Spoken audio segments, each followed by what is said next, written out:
MTK Budapest.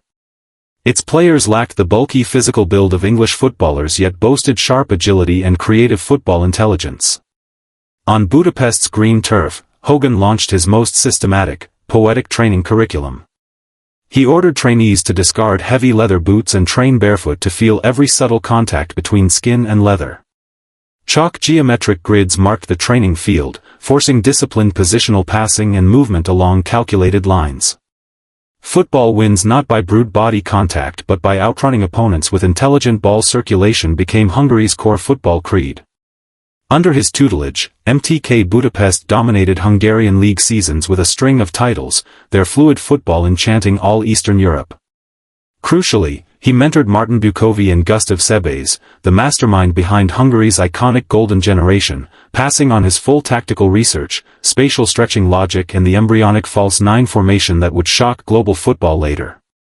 Many quiet Budapest evenings found Hogan alone leaning on Danube Bridge railings, smoking cheap cigarettes and gazing across glistening river ripples. Never cheered by his native country, he embedded his soul deep within Hungary's sporting identity on foreign soil. November 25, 1953 marked the ultimate payoff of Hogan's lifelong labor unfolding at London's Wembley Stadium. It stood as England's darkest football day and one of the world's most pivotal tactical lessons. Led by Gustav Sebes, an undefeated Hungarian national team stepped onto football's sacred birthplace turf. British media confidently predicted an effortless England rout over supposedly inferior Eastern European visitors. Once kickoff blew however, Ferenc Puskás, Sandor Kocsis and Nándor Hideg-Kuti showcased peerless fluid football unseen by English crowds. Constant positional rotation, pinpoint off-ball runs and intricate short passing left England's defenders chasing shadows helplessly. Puskás' iconic dragback finish sent England captain Billy Wright sprawling onto grass, cementing an immortal football snapshot. Hungary's 6-3 triumph shattered England's centuries-long arrogant football dominance spiritually and on the scoreboard.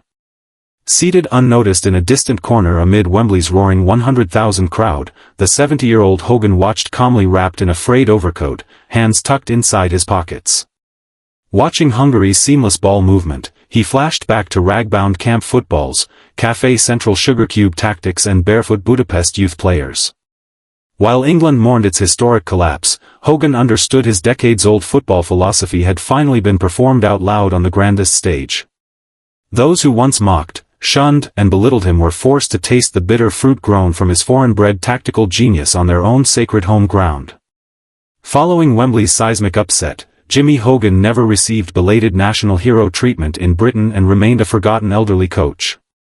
He returned to Aston Villa's youth setup on minimal pay, teaching teenage youngsters fundamental controlled trapping techniques. England's senior national manager still scorned his methods and barred him from first-team training grounds, dismissing his refined style as useless fancy tricks. Hogan never argued, content to labor quietly on muddy grassroots pitches with gentle composure. After late training sessions, sunset stretched his stooped slender silhouette as he tidied training markers and vintage leather footballs slowly and tenderly. Former pupils recalled his endlessly patient coaching mantra, "Football exists to bring joy rather than hostility." Decades of wandering outdoor labor crippled his joints with severe arthritis in old age, warping his legs and robbing him of the ability to demonstrate his signature passing. He spent his final years confined to a modest Liverpool nursing home room furnished only with a single bed and worn wardrobe.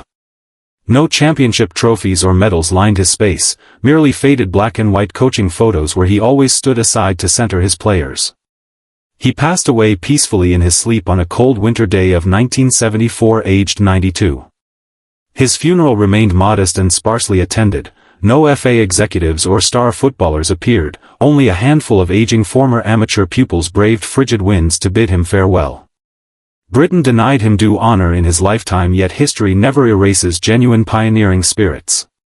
Jimmy Hogan departed alongside his worn leather footwear and a lifetime of wandering tales, fading silently into historical obscurity. Today, as modern football turns into a money-dominated industry filled with billion-euro clubs executing polished possession football, we ought to remember the Englishman whose soul anchors the sport's foundational core. He endured lifelong poverty, constant exile and traitor accusations to preserve football's pure artistic vision amid two devastating European wars. His life answers our opening question: how a homeland-rejected coach delivered a quiet corrective blow against an era's blind arrogance through revolutionary sporting ideas. His lasting legacy consists not of silverware but a timeless football philosophy built around subtlety, intelligence, and dignity flowing across every contemporary pitch. Night has fallen over his native Lancashire, soft rain pattering across ancient English fields. Earthy turf scents drift through dusk. The lifelong wandering football missionary needs no more packed suitcases or cross-channel voyages, resting eternally in a peaceful world free from warfare and prejudice. Our story reaches its end as night deepens outside. May you preserve your own pure inner football and untouched green pitch amid life's misunderstandings and hardships, just as Jimmy Hogan did.